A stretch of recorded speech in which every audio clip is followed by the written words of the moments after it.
Ahora vamos a ver el tema de la salvación.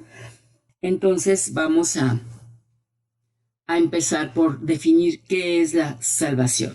Salvación es rescatar, es preservar de un peligro inminente, dar seguridad, dar salud o salvación. Repito, salvar es rescatar, es preservar de un peligro inminente, es dar seguridad y dar salvación y salud. Eso es salvar. Entonces, vamos a recordar cómo es que Adán y Eva, a su desobediencia, activan la tendencia a desobedecer. Y esa está transmitida al ser humano, porque la palabra de Dios dice que Eva es la madre de todos los seres humanos. Y por ende, pues Adán es el padre, ¿verdad? Por ahí se anda diciendo mucho que Lilith, a mí me sorprendió mucho un pastor platicando con él, me dice, hermana, ya supo lo de Lilith, la primera mujer la otra mujer de Adán. A ver, espéreme, hermano. Esto viene de los judíos. Los judíos, ellos estudian, ya les he comentado, estudian la Torá. Torah para ellos significa enseñanzas de vida, eso significa Torah. Y entonces ellos se basan mucho en el Pentateuco, porque se dice que lo escribe Moisés y para ellos Moisés, Abraham son importantísimos en sus vidas. Evidentemente Jacob y Esther son muy, muy importantes en sus vidas. Entonces, de ahí lo toman. Y ellos se supone que estudian muy a profundidad la palabra y de ahí están sacando dos libros importantes para ellos, que es el Talmud y la Cábala. Entonces, ahí van plasmando, según ellos, la exégesis, el estudio que hacen de la palabra y pues desgraciadamente no es una revelación divina. Entonces, ellos se basan en un texto que viene en Isaías, en su momento lo estudiaremos, y de ahí toman a Lilith, y es una historia horrenda, horrenda. Dios no pudo haber creado eso, definitivamente. Hablan de una mujer obscena, de una mujer, insaciable sexualmente hablando, porque dicen que ella no estaba dispuesta a tomar la postura que delante de Dios pues es la aceptable en una relación íntima que es el hombre sobre la mujer y que según esto ella no le agrada, protesta y dice, no, pero si somos hechos del mismo material, somos iguales en dignidad, entonces tú ¿por qué me vas a humillar de esa manera? Entonces, según esto, ella sexualmente se niega a Adán hasta que finalmente ella decide irse y se va cerca del Mar Rojo. Y dicen que ahí ella establece su casa donde va a vivir y que ahí llegaron muchos demonios y copularon con ella. Y que de ahí nació Caín. No, la palabra dice otra cosa. Ellos se confunden en los versos de Génesis 1 y de Génesis 2. Después los vamos a estudiar con detenimiento y vamos a darnos cuenta que para nada se contradicen. La palabra de Dios jamás, nunca se contradice. Entonces, pasado esto, ellos son los que activan la tendencia a desobedecer, motivados por el deseo de autoestablecer normas, sus normas de moral, de comportamiento, y ser dueños de su destino. Vamos, por favor, Génesis 3, 1, 13. Entonces, la palabra del Señor, vamos a hacer un contexto, no vamos a hablar todo, pero nos está hablando de que la serpiente es astuta, ella se mete al huerto del Edén. Ahí hubo un descuido por parte de ellos en cuanto a cuidar y cultivar el huerto, y se mete y entonces Por alguna razón, la mujer estaba separada. Hemos comentado que es sacada Eva de una costilla. Hablando en términos clínicos, hoy día hizo una clonación. El Señor tomó la costilla. La costilla tiene por función proteger las entrañas del ser humano, pulmones, corazón, hígado, páncreas, todas las entrañas. Entonces, fue sacada de ahí a la altura del corazón para estar juntos, no de la cabeza, para que la mujer esté encima, ni en el pie, un hueso del pie para que el hombre pisotee a la mujer. Entonces, la ordenanza era que estuvieran juntos. Inclusive, hoy día es el mismo principio. Uno puede decir, bueno, pero si mi esposo se va a trabajar, yo me quedo en casa o yo voy a trabajar a otro lado, ¿cómo? Así que yo voy a estar junto a él. Recuerda que hoy día la Biblia, sobre todo el Antiguo Testamento, se aplica en nuestras vidas de una manera espiritual. Y esto quiere decir estar unidos en el espíritu. Esto es, donde estés, estar orando, estar clamando la sangre, estar poniendo tu necesidad delante del Señor, alabando, bendiciendo. Eso es estar en el mismo espíritu. Y lo más seguro es que aquí alguno de ellos falló porque de pronto la mujer se encuentra frente a el árbol del conocimiento y observándolo. Dice la hermana Elena White que ella en su mente dijo, bueno, ¿por qué Dios no quiere que comamos de este fruto? No le quedó claro a esta mujer que era menester comer primero del árbol de la vida, que es una analogía de el Cristo, y que tenían que alimentarse primero de él para tener un crecimiento y llegar a una madurez, y llegando ya a la madurez, ya poder tener acceso al árbol del conocimiento. Dios jamás nunca dijo que nunca lo iban a probar. No, no, no. Dijo, tienen que alcanzar cierta madurez, luego entonces sí lo van a poder probar, ¿de acuerdo? Entonces ellos decide la mujer escuchar, entabla un diálogo con la serpiente, y la serpiente es muy importante aquí cuando le dice esta serpiente, ¿verdad? Ajá, con que Dios os ha dicho que no comáis de este árbol. Cuando ella dice con que, es dudar de la palabra. Es el primer ser que duda de la palabra. Acuérdate que la palabra dice que el primer homicida de las creaciones, de todas las creaciones, es Lucifer, porque mató la verdad que había en su corazón. ¿Cuál verdad? El Cristo. El Cristo que él tenía en su corazón, él lo mata.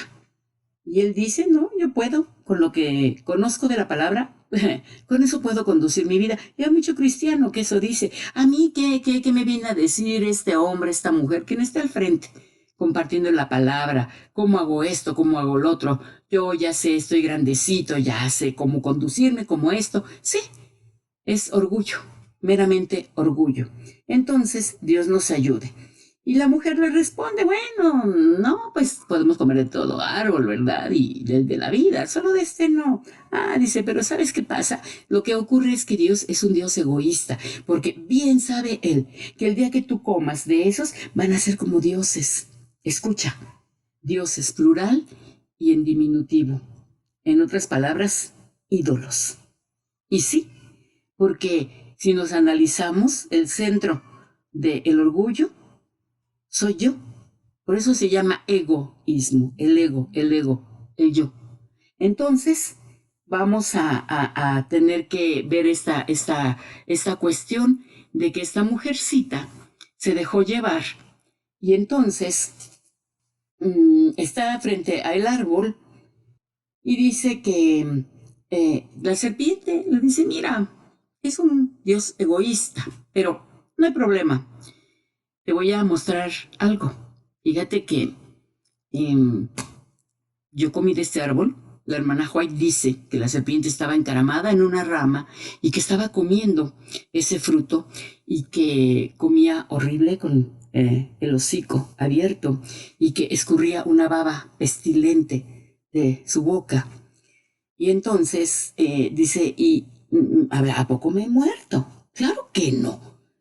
Pero la mujer no sabía no conocían el concepto morir, no lo habían vivido, no tenía ni idea esta mujer de lo que estaba ocurriendo, ¿no?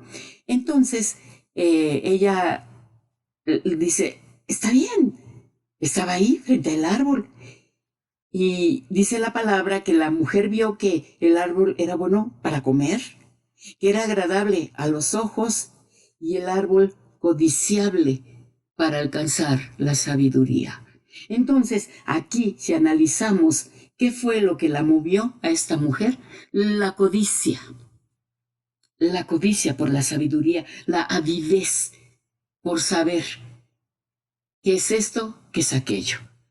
Muchos jóvenes, muchos niños están ávidos por saber y se adelantan a su edad. No se esperan a tener determinada edad para adquirir ciertas experiencias. No, no, no. Ellos lo experimentan y ellos están contentos con esa experiencia, ¿verdad? Entonces, ella dice, bueno, pues sí, ¿verdad? Te dio el don del habla, no estás muerta. A ver, y lo probó. Entonces, ella inmediatamente entró en un éxtasis. Vino la adrenalina, la dopamina, todas esas sustancias que se liberan cuando hay esta situación del pecado. Son sustancias que se segregan y que nos dan sensación de bienestar. Entonces, ella sintió ese éxtasis y entonces no se dio cuenta que la cobertura de luz que emanaba de la mismísima gloria del Padre se había caído. Va con Adán, le ofrece el fruto, y Adán la vio desnuda. Y dijo, chispas, no está de mal ver. Mucho antes de probar, ya él despertó el deseo, la lujuria en él por la mujer. Obvio, prueba también del fruto. Y entonces es cuando los dos se percatan de que están desnudos y les dio vergüenza. Entonces, dice que la palabra que la voz de Jehová se paseaba por el huerto. ¿El Señor Dios Todopoderoso sabía lo que habían hecho? Claro que sí. Pero entonces le dice al hombre, ¿dónde estás tú? ¿Dónde estás? Y entonces Adán respondió, la mujer enmudeció. Oí tu voz en el huerto y tuve miedo, porque estaba desnudo y me escondí. El Señor le dice, ¿quién te enseñó que estabas desnudo? ¿Acaso has comido del árbol que yo te mandé que no comieras? Y en lugar de decir, sí, perdóname, ¿no? Inmediatamente respondió, es que la mujer que tú me diste. En otras palabras, ¿para qué me diste esa compañera? Si tú sabías que me iba a hacer caer en pecado, en desobediencia. Y entonces le dice a la mujer, ¿qué has hecho, mujer? Y la mujer dijo, la serpiente me engañó. Otra vez, yo no fui, fue Tete. ¿Para qué creas a la serpiente si sabías que me iba a engañar? Ahora bien, Eva no fue engañada. Claro que no. Mira, aquí la palabra, como está escrita, y nosotros la minimizamos como que a nuestro tiempo, pensamos que fue un día, el lunes, el martes, el miércoles. No, no, no, no. Es en el tiempo del Señor. Y posiblemente pasó un tiempo. Ella ya tenía cierta experiencia y por eso, por favor, vamos a la primera carta a Timoteo 2:14. Y ahí nos vamos a dar cuenta que la mujer no fue engañada, ¿verdad? Porque luego también por eso la mujer tiene muchos pretextos para decir es que yo no fui. Pero no, no, no, no, no, no. Aquí la palabra es muy, muy clara y nos dice cómo es la naturaleza femenina. La palabra del Señor dice así en el verso 14 del capítulo 2 de la primera carta a Timoteo. Dice la palabra, y Adán no fue engañado, sino la mujer, siendo seducida, vino a ser envuelta en transgresión. Aquí hay dos cosas. Primero, Adán no fue engañado, porque vio a Eva ya en condición caída. No fue engañado. Y segundo, la mujer fue seducida. La seducción, ¿qué es la seducción? Porque si fue engañada, el engaño es 100% mentira. Te están diciendo mentira. Pero la seducción es que nos están diciendo lo que yo de verdad quiero escuchar. Por ejemplo, el marido me es infiel y voy con la comadrita, fíjate, comadre, que mi marido me puso el cuerno. Mi primer pensamiento al enterarme yo de la infidelidad del marido es, pues le voy a hacer lo mismo, ¿no? Voy a ser bíblica, porque así dice la palabra. Y dicen que toda palabra es útil. La ley del talión, ojo por ojo, diente por diente. Y entonces, yo de ahí me puedo tomar y hacer esto. Entonces voy con la comadrita y la comadrita, no, manita, no seas tonta. Hazle lo mismo, págale con la misma moneda. ¿Cómo se atreve? ¿Cómo se le ocurre? Tú tan abnegada, yo te conozco, mujer de su hogar, con sus hijos, y esto y aquello. Yo necesitaba nada más tantito para decir, ajá, eso es lo correcto. En lugar de haber ido con Dios y decir, ¿qué tengo que hacer, Señor? ¿Qué tengo que hacer? Estoy herida de muerte, porque es una traición. Y tan es así que la palabra menciona mucho el adulterio. Inclusive para mostrar el perdón, muestra una adúltera. Entonces es muy grave, es una gran traición el adulterio.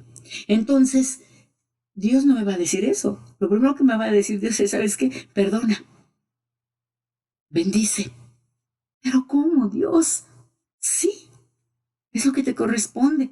Y vas a trabajar con ese sentimiento, con esa emoción que está revolcándose en tu corazón y no te deja tranquila, no te da paz.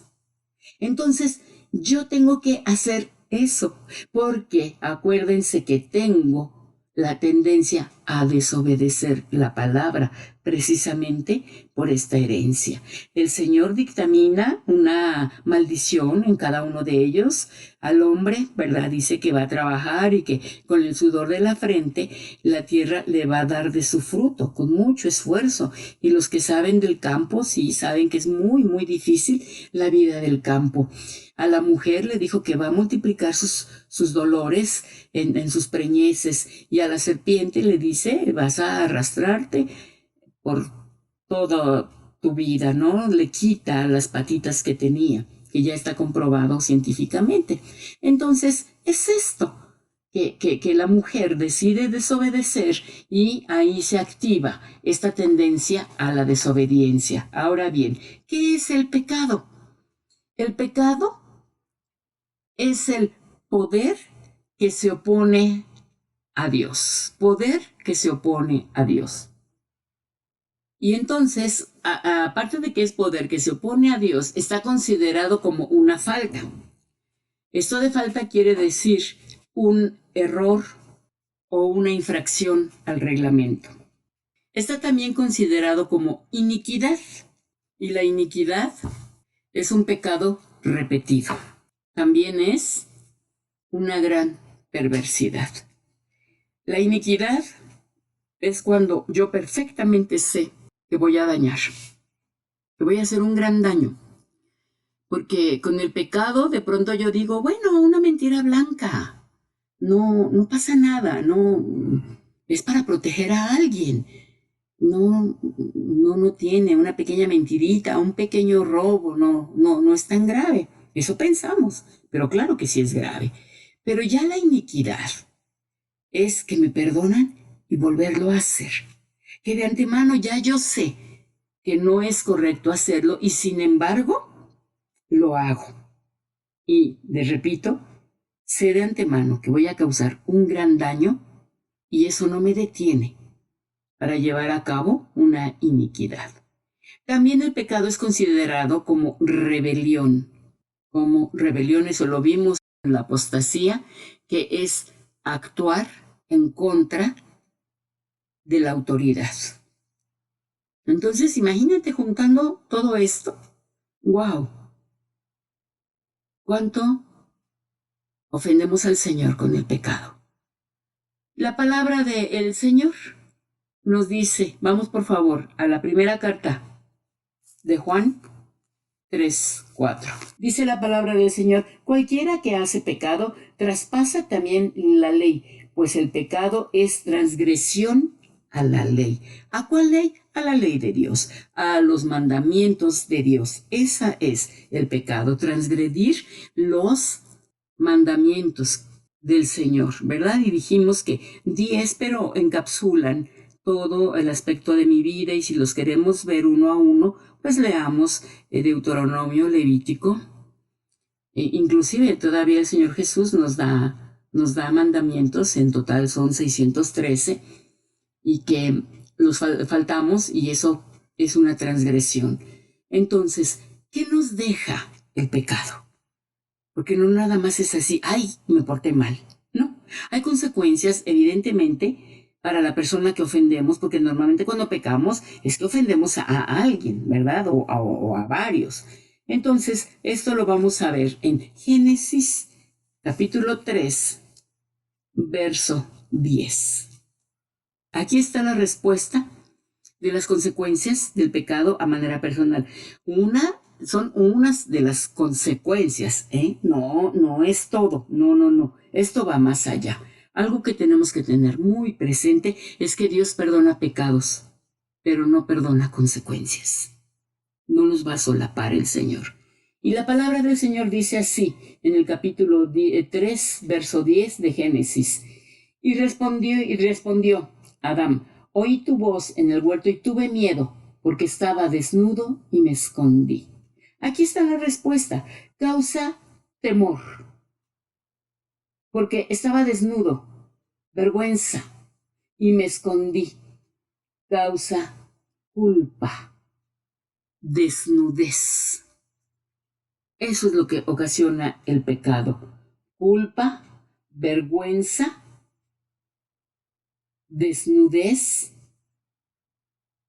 y temor, miedo.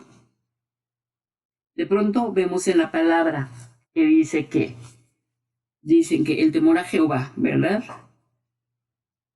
Y que tenemos que tener temor a Jehová. Ese temor no es miedo, no es pánico, no. Se refiere a temor a ofenderlo.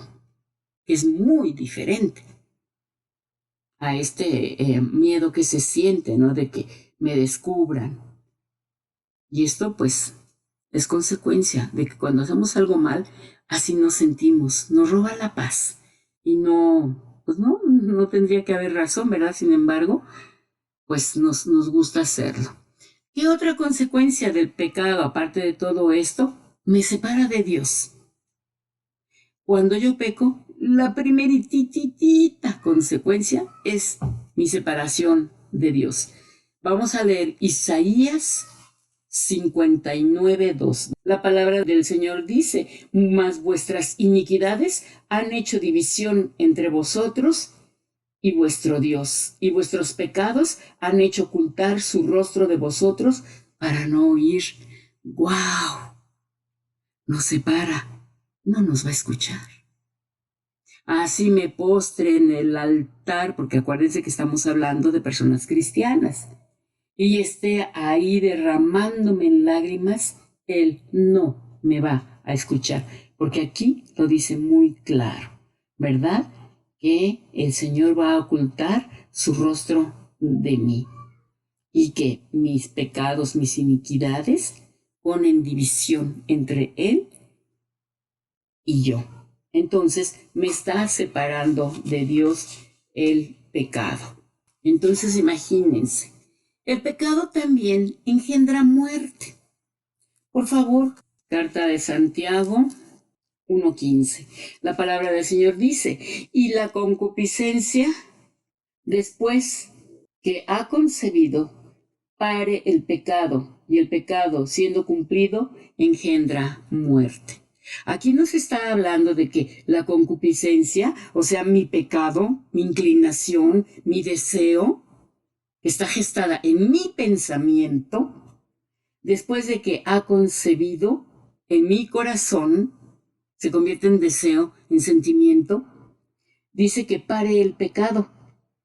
Y el pecado siendo cumplido, ya Esto empieza en el alma y ya cuando es consumado, siendo cumplido, esto es con el cuerpo, engendra muerte. Acuérdense, somos triple naturaleza. Arriba pongamos espíritu, en medio pongamos alma y abajo de alma ponemos cuerpo. Mi alma se conecta con Dios a través de mi espíritu y mi alma se conecta con el mundo material, el mundo natural, se conecta a través del cuerpo. Así funciona. En el alma se gestan los pensamientos, los sentimientos y las emociones, los deseos, y solo utilizo mi cuerpo para cumplir ese deseo. Es el cuerpo el que va a accionar, el que va a actuar, el que va a satisfacer tal o cual pecado. Pero está gestado en el alma, a través de los pensamientos, los sentimientos y las emociones. Recuerden que el alma es la que corre el riesgo, el alma es la que va, de acuerdo a mis elecciones, es la que va a estar en la estancia que yo decida, ya sea nuevos cielos, nueva ciudad, nueva tierra o lago de fuego. Es el alma. El alma es la que comanda, el alma es la que manda, el alma es la que genera pensamientos, sentimientos y emociones, genera los deseos, los apetitos carnales y solo necesita al cuerpo para llevarlos a cabo. Por eso la importancia de ser transformada en mi mente, en mi alma, de tal manera que mis pensamientos y por ende sentimientos y emociones sean transformados. Y cuando yo oro, alabo, leo la palabra, mi espíritu se está conectando con Dios Padre. Conecta a mi alma con el Padre. Y es así como se va a llevar poco a poco el cambio en mi alma. Se va a ir transformando poco a poco. Entonces estamos en Romanos 6:23. La palabra del Señor dice, porque la paga del pecado es muerte, mas la dádiva de Dios es vida eterna en Cristo Jesús, Señor nuestro. Entonces queda claro que engendra muerte el pecado. Si yo no me arrepiento, voy a estar en esta situación. Y Dios nos ayude, porque Dios es bueno y su bendita palabra dice que no importa el pecado que yo haya cometido, siempre y cuando yo venga con un corazón contrito y humillado, contrito quiere decir arrepentido, Él no me va a rechazar, Él me va a perdonar, pero está esa condición. Entonces, yo tengo que venir delante de Él con esa situación, nada de que, ay, pues perdóname, ¿no? Así como cuates. No, así no es. Vamos por favor al libro de los Proverbios 28:13. La palabra del Señor dice así, el que encubre sus pecados no prosperará, mas el que los confiesa y se aparta alcanzará misericordia. Entonces, esto de que no va a prosperar, no va a crecer y además no va a haber bendición, no va a tener conocimiento. Las 4 cosas, que 3 son por elección y la cuarta no hay opción, no hay para dónde hacerse. La primera es, si yo acepto a Cristo, una vez que lo acepto, se presenta la segunda situación, es si quiero crecer. Y crecer, todo esto implica, dicen por ahí que crecer duele, y sí, ¿verdad? Por las experiencias que se tienen. Entonces, después del crecimiento viene la cuestión de la santidad. Y a mayor crecimiento, evidentemente van a ser más fuertecitas las pruebas. Es Dios queriéndome mostrar si estoy de verdad, convencida, convertida y decidida a seguirlo y a buscar la santidad de la que se requiere para ver al Señor. Entonces, aquí nos dice que si yo encubro mi pecado, no voy a prosperar, no voy a crecer, no voy a avanzar, no voy a ver más allá de mi nariz. Entonces, no voy a encubrirlo ni lo voy a maquillar. Bueno, sí, es que hice esto, pero es por esto y esto. Tú sabes, Dios, el esposo que me diste, culpando a Dios como Eva, como Adán, ¿verdad? No el que yo elegí. porque a mí nadie me torció el brazo para casarme con quien me casé. No me queda quejarme. Ahora, por ahí dicen, ahora la bebes o la derramas. Delante de Dios es sí o sí. La bebes o la bebes. Y te aguantas. Y a trabajar con el corazón, ¿verdad? Porque finalmente naturaleza humana. Y así son las relaciones humanas. Jamás nunca vas a encontrar a una persona que satisfaga tus necesidades, que sea tal cual tú pensaste que iba a ser una mamá, un papá, un esposo, esposa, hermano, hermana, amigo. No, no, no. Está de por medio la naturaleza humana, la crueldad, la traición, todo este tipo de cosas que nos lastiman y que lastimamos, porque todos traemos exactamente lo mismo. Entonces, es cuestión de decir, bueno, es así, es su forma de ser, está bien, no soy quien para cambiarlo, puedo orar por la persona. Señor Dios, mire esta actitud en el caso de aquellas mujeres que sufren maltrato psicológico, físico, económico por parte del esposo, pues ponerlo en manos de Dios. La violencia más difícil es la psicológica. Tonta, bruta, nunca vas a entender, nunca te enseñaron. ¿Acaso te le caíste a tu mamá de los brazos cuando eras bebé y por eso estás así? Y es la peor de las violencias, la psicológica. Órale, buena para nada, no haces bien esto, no haces bien aquello. O la esposa, inútil, no das lo necesario, en fin, qué sé yo. Porque esa se queda grabada en la mente. Y acuérdate que para erradicar todo eso de la mente está muy pesado. Dios nos ayude y tenga misericordia de nosotros. Entonces, dijimos que no voy a prosperar si yo encubro mi pecado, si no se lo declaro al Señor, si no lo confieso a Él, ¿verdad? Pero acuérdate que no es solamente declarar el pecado, porque sí, soy así, ¿qué? Soy chismosa, soy mentirosa, No, espérate. Tenemos que ubicarnos, perdón. Es parte de la humildad. Ubicarme. ¿Quién soy yo? ¿Quién es Él? ¿A quién me estoy dirigiendo? Nada más, no solo mi creador, el creador de los universos. Entonces imagínate su grandeza. Y bueno, tengo que venir delante de Él arrepentida. Y si no estoy arrepentida, por favor, Señor, no estoy arrepentida, pero yo sé que está mal lo que hice. Mande el arrepentimiento a mi vida a través de tu Santo y bendito Espíritu. Mande el arrepentimiento del cual yo requiero para alcanzar tu benevolencia, tu misericordia y tu perdón. Y solo así, no importa el pecado que haya sido, pero tengo que venir con total sinceridad. Y te repito, si no vengo con arrepentimiento, pedirlo, por favor, ayúdame, redarguye mi corazón con tu Espíritu Santo. Solamente de esa manera se va a lograr. Entonces, en Jesús nos salva del dominio, de la culpa, del pecado y de la muerte. Porque fíjate que de pronto cuando hablamos de salvación pensamos que es muy sencillo. No, es un tema muy, muy profundo. Ahorita pues nosotros lo vamos a ver de manera muy, muy escueta, muy, muy rápida, para tener una idea.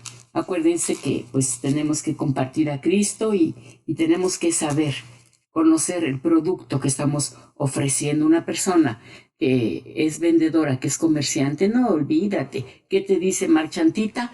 Es lo último de lo mejor. Tenía yo 15, es el último que me queda, ¿eh? Usted sabrá. Y nos pintan como una maravilla el producto, y qué hace, y que esto, y que aquello. Y uno se emociona, sí, lo compro. De la misma manera, tenemos que conocer al Señor Jesús de manera personal. Hablar de nuestra experiencia, es lo que vamos a compartir, nuestro testimonio. No los milagros que hizo, no. Lo que ha hecho en mi vida. Porque si yo lo declaro, el Espíritu Santo me respalda, y si el Espíritu Santo me respalda, toca la mente, el corazón y la voluntad, el alma. de la persona que me está escuchando.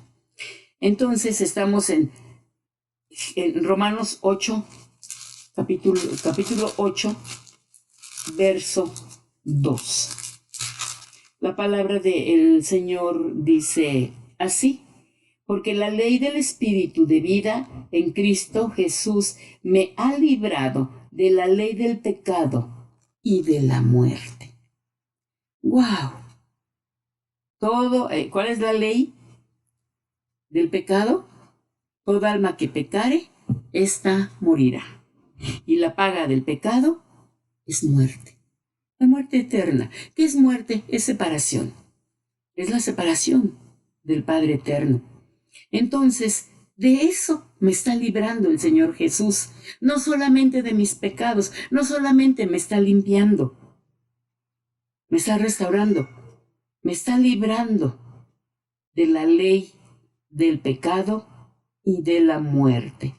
Vamos, por favor, de la culpa. En Levítico 7:1 está hablando, acuérdate que Éxodo 29 principalmente, está hablando de las diferentes ofrendas que hay que ofrecer. Y para cada ofrenda, diferente animalito. Entonces, bendito es su nombre, porque aquí solamente tenemos a un mediador, a un solo Salvador. Para la situación que tú tengas, hay uno solo nada más, que se llama Jesucristo. Bendito sea su santo nombre, porque dice la palabra que hay una sangre específica, la sangre por la culpa. De pronto, nos sentimos culpables. Es que si yo no hubiera hecho esto, yo no hubiera hecho aquello, no hubiera sucedido así. Mi familiar no hubiera fallecido, si yo hubiera escuchado, si yo... no, el hubiera no existe. Bueno, sí existe. ¿Saben qué tiempo es el hubiera? Es tiempo perdido. Porque no existe, no existe, no existe, ¿verdad? Entonces de nada nos sirve, de nada nos sirve. La culpa ahí permanece. Muchas veces cuando hay un adulterio, un divorcio, es que yo me voy de la casa por fodonga. Mira cómo tienes la casa, mira cómo tienes a los niños todos sucios, mira esto, mira aquello. Y la mujer se queda sorprendida y sí, y viene un sentimiento de culpa fuertísimo que derriba a la persona, la mata. Y dice, Dios, qué fea persona soy, qué asco de persona soy. Y está la culpa, y luego los hijitos, no los ve uno, y, ay, por mi culpa, no está su papá con ellos. Y caemos en la cuestión de consentirlos y queremos suplir por situaciones materiales normalmente la ausencia del padre, por el sentimiento de culpa que hay. Cuando en un matrimonio muy normal en que de pronto es más común que una mujer llegue con un hijito o dos a un nuevo matrimonio, la persona no piensa, bueno, me está eligiendo como persona, le intereso, le agrado, me quiere. No, desafortunadamente la mujer puede pensar, me hizo el favor de aceptarme. Me hizo el favor de fijarse en mí. Me hizo el favor de casarse conmigo. Y no, de ninguna manera. Hay un dicho muy cierto que dice, el que quiere a la flor, quiere las hojitas de alrededor. Y los niños que están de por medio son los menos culpables. De pronto el padrastro se ensaña con ellos. Muchos han sabido de padrastros que matan a los niños a golpes, que los torturan, los queman con cigarros, ponen sus manos en superficies muy, muy calientes, los golpean, los amarran, los dejan sin comer. Es muy fuerte. Y de pronto la mujer, al sentirse culpable, no, pues sí, dale, se lo merece. Y qué terrible es el sentimiento de culpa. Nos lleva a humillarnos delante de las personas. Y eso no es así. Así no es. Dice la palabra que en cuanto a dignidad, todos somos iguales delante de Dios. Porque ahorita mucho, esto viene de los 60 para acá, inicia en Francia el movimiento feminista, de que las mujeres quieren ser igual que los hombres, hicieron una quema de brasieres y no sé qué tantas cosas tonteras hicieron, marchas y disturbios para variar. Jamás nunca el hombre va a ser igual a la mujer. Somos polos opuestos físicamente, emocionalmente y espiritualmente, ¿verdad? Físicamente es diferente el cuerpo de la mujer al del hombre, ¿cierto? Emocionalmente, la mujer dice la palabra en segunda de Pedro que la mujer es como vaso más frágil. Entonces, no somos iguales. Y en el espiritual, no, mis niñas hermosas. Sin querer denigrar, ni mucho menos, ni descalificar, Dios me guarde. El hombre es Ish. La mujer es Isha. Fuego. Por eso es que la mujer se conecta más rápido con el Espíritu Santo. Ahora, no todas, porque eso también va en cuestión de voluntad, libre albedrío. Pero es muy común ver en las iglesias, inclusive en una alabanza, ver más mujeres en la congregación en general, más mujeres que varones. Es por esto que hay más afinidad con la mujer y el Espíritu Santo que con el varón. Esto no quiere decir que somos iguales y que somos santas. No, no, no, no, no. Eso quiere decir que nos conectamos más rápido. Nada más. Esas son las diferencias. No hay ninguna similitud. Nunca vamos a ser iguales, pero la igualdad a la que Dios se refiere cuando dice ya no más hombre ni mujer, ni siervo, ni patrón, ni esclavo, ni judío, ni griego, se refiere a dignidad. No hay una persona menor a otra. No hay un superior. No el hombre por encima de la mujer. No, iguales en dignidad. Él nos da dignidad. Él nos da nuestra identidad. Y si queremos, nos da la personalidad. Así funciona esta situación. Entonces, vamos por favor a Romanos 5:9. Dice la bendita palabra del Señor. Luego muchos más ahora justificados en su sangre. Por él seremos salvos de la ira. ¡Wow!